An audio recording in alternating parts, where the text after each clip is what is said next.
ঝড় হয়েছে সেটা আমরা বলে বুঝাতে পারবো না।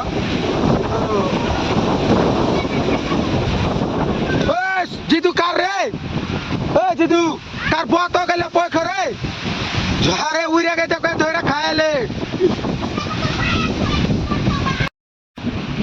ঝড় নাই আর সব আম কুড়ার লেগে মানে কত লোক হে বাগানে আম কুড়াইছে।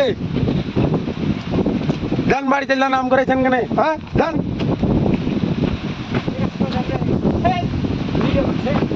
কত লোক গো সব বাগানে গিলমিল করছে। আম কুড়াইছো কেন? সুদেন খাপারা তুমি আম কুড়াইছো মানে বাগানে? সবাই যে বাগানে এই যে বাগানে আম কুড়াইছে লোকজন। হ্যাঁ বাগানে এই যে আম ঝড় হওয়ার আগেই দিলেন আম, এই যে আম ধরা আছে আম কুড়াইছে। সুদেন খাপারা তুমি ভ্যান চালাও না ভাই? আম ব্যাগ দিয়ে আম কুড়াতে ভালো, মানে ব্যাগে আম বেশি ভরা যায়। আম পাইলে না চুরি করলে না কি করলে? মিশালে ঝড়ে পাইলে? ঝড়ই তো হয়নি এলে ঝড়ে আম পাইলে? দেখেন কি আম, এই লোক এই ভ্যান আলা লোক তাদের ঝড়ে আম কুড়িয়ে সব।